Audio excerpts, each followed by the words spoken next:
Bonjour, nous allons corriger dans cette épreuve. En fait, il s'agit de l'Université Yaoundé 1, département de physique, physique 1011, électrostatique, filière physique, examen de fin de semestre, janvier 2020, durée 2 heures. Examinateurs, ce sont les noms des examinateurs ici. Voilà. On dit ici, notez bien, NB. Aucun développement n'est demandé. Les réponses obtenues seront reportées exclusivement au verso de votre feuille de composition. Grand 1, 30 points. Dans le référentiel OUX, UY, on place deux charges identiques et opposées, Q, moins Q et plus Q, au point grand A de coordonnées moins D sur 2, 0 et B de coordonnées D sur 2, 0, respectivement comme illustré sur la figure. Donc voici la figure ici.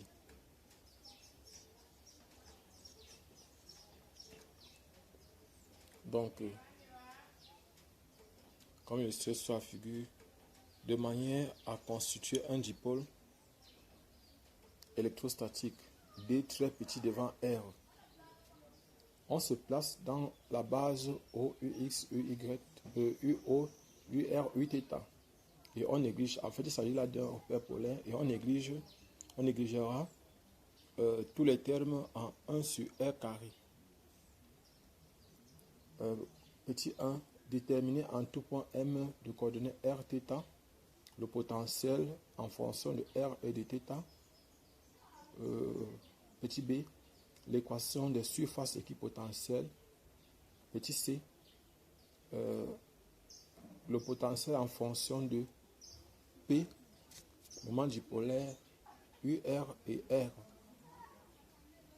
Petit 2, déterminer en tout point M de coordonnées R et θ le vecteur champ électrostatique en fonction de R et de θ. Petit B, l'équation des lignes de champ. Petit C, le champ électrostatique en fonction de P et R. On se place dans le référentiel OUX, UY. Petit 3, en déduire en tout point M de coordonnées X, Y. Petit A, le potentiel en fonction de X et de Y, X et Y. Petit B, les composantes du champ électrostatique EX, EY en fonction de X et Y. Grand 2. The metallic sphere of radius A0 carrying a charge 2Q plus 2Q is placed at the center of alloy spherical conductor of internal and external radius E1 and E2 respectively, who carry a charge plus Q as illustrated in figure 2. Donc c'est ça ici. Ça figure là ici.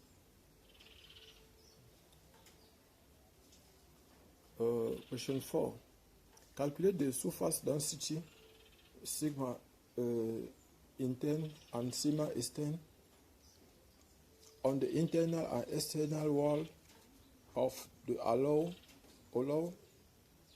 spherical conductor respectively. Question 5. Knowing that there is a continuity of the potential at the crossing of the surface of the conductor, calculate at any point M coordinate R, theta and phi. Petit A, the electrostatic fields. Petit B, the potential. Question 6. Calculate petit C, the electrostatic potential energy of the distribution. Petit D, the flow of electric field created by the distribution through any surface. Question 7. Calculate the capacity of the capacitor formed by the two conductor of the tour. Now, notez bien, dans le cas de grand 1, on vous rappelle que la distance AM est égale à R plus D sur 2 cosinus θ. BM est égal à R moins D sur 2 cosinus θ. Et 3P, facteur de P scalaire R, retour fois R moins R carré P, est égal à 2 fois PR carré cosinus θ UR moins PR carré sinus θ Uθ. Donc, voilà l'exercice. On va maintenant commencer la correction. Déterminant en tout point M de coordonnées R et θ, c'est-à-dire soit les coordonnées polaires. Petit a, le vecteur champ électrostatique.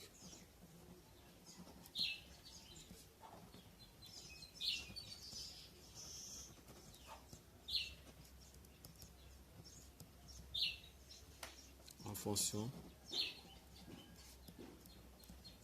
de R et de θ. Donc, on sait que, bon, déjà, nous, on a V, M est égal à, on avait, ça va faire P fois cosinus θ sur 4 pi epsilon 0 R au carré, avec P égale à QD, Q fois D. Donc, voilà ce qu'on a. Et puis maintenant, on a E égale à moins gradient de VM, moins gradient de VM, qui est égal à moins dérivé de V sur dérivé de R UR moins dérivé de V sur dérivé de θ Uθ. Donc voilà ce qu'on a. Voilà l'expression ici, c'est l'expression du gradient de E. Voilà ça. Voilà ce qu'on a. La coordonnée polaire, c'est ce qu'on a. Oh, maintenant, dérivé de V par rapport à R est égal à dérivé par rapport à R de P cosinus θ sur 4 pi epsilon 0 R au carré. Donc ça va encore donner, pour faciliter la tâche, je vais mettre comme ça, dérivé par rapport à R de P cosinus θ fois R à la puissance moins 2 sur 4 pi epsilon 0. Maintenant ici, on fait sortir toutes les constantes. Je vais faire sortir toutes les constantes. Ça fait P cosinus θ sur 4 pi epsilon 0. Maintenant, dérivé par rapport à R de R à la puissance moins 2. Alors, ça va faire ici, la dérivée ici va donner moins 2. Donc ici, j'aurai P cosinus θ sur 4 pi epsilon 0. Ici, ça va faire moins 2 R à la puissance moins 3.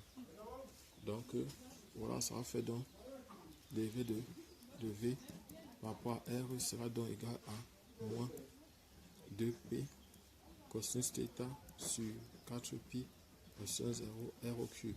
Donc, voilà ce que j'obtiens. Maintenant, nous allons aussi calculer par rapport à θ. Dérivé de V par rapport à θ. On va faire dérivé par rapport à θ de P cosinus θ sur 4 pi epsilon 0. Et j'ai oublié un terme ici, pardon, je m'excuse. Il y a un terme que j'ai oublié ici, c'est 1 sur R. Il y a le terme, j'ai oublié 1 sur R ici. Donc dans l'expression du gradient. Je m'excuse franchement, j'ai oublié 1 sur R ici. Donc ici, ça va faire R carré.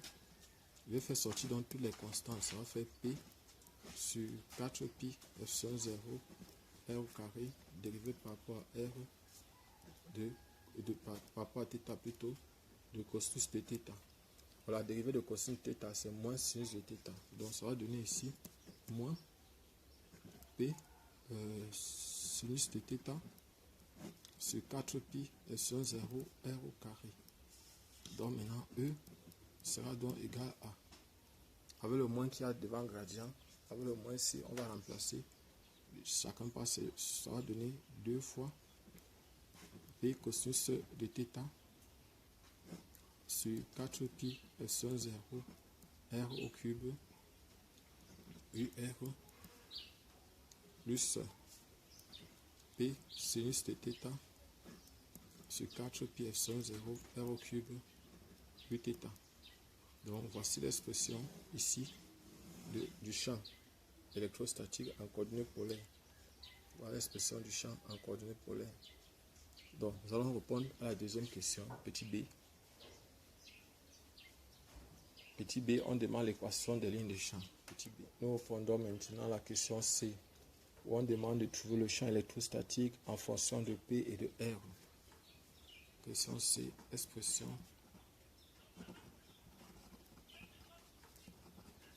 de E en fonction de P et R. C'est que E, on a trouvé E est égal à 2P cosinus θ sur 4 pi epsilon 0 R au cube UR plus P sinus θ Uθ sur 4 pi epsilon 0 R au cube. Donc voilà ce qu'on a. Donc maintenant, or, on sait que ici, on peut décrire ça. Or, P cosinus θ peut encore être écrit sous forme de P UR scalaire UX. Donc on peut encore écrire ça sous cette forme ici. Et maintenant P sinus θ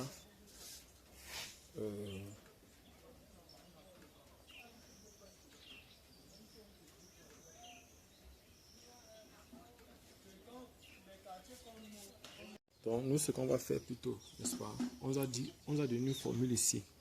Voici une formule qu'on nous a donnée ici dans sur l'épreuve. Nous allons exploiter cette formule-ci pour pouvoir trouver. On dit que 2 fois, on a dit que 2 fois P fois R au carré cosinus θ UR moins PR au carré sinus θ Uθ est égal à 3 fois P scalaire R moins R au carré P. R au carré P. Donc voilà ce qu'on a. Donc c'est comme si on est venu ici multiplier l'équation ci par P. Et il y a un moins qui apparaît ici. Donc tout ce que j'aurai à faire c'est quoi?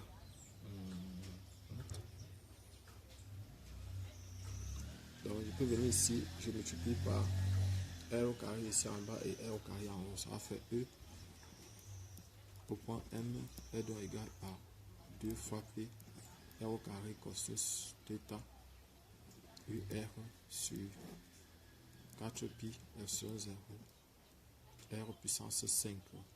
Pour que si on simplifie, on puisse obtenir ce que ça va faire maintenant ici plus maintenant P R au carré sinus θ Uθ sur 4 pi epsilon 0 R puissance 5. Donc voilà ce qu'on obtient. Voilà. Et puis maintenant, je peux mettre 1 sur 4 pi epsilon 0 R puissance 5 en facteur. En facteur de 2P R au carré cosinus θ UR plus PR au carré sinus θ Uθ.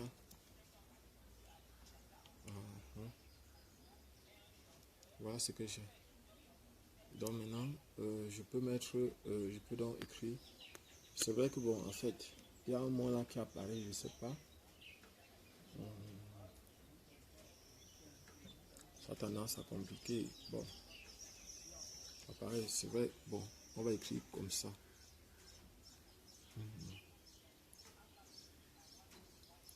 Donc, on fait donc EM égale donc à 1 sur 4 pi epsilon 0 R puissance 5 facteur de 3 fois P P scalaire R moins R au carré P. Donc voilà ce que j'obtiens. Voilà ce que j'obtiens ici. Merci, abonnez-vous, partagez la vidéo, cliquez sur la cloche de notification.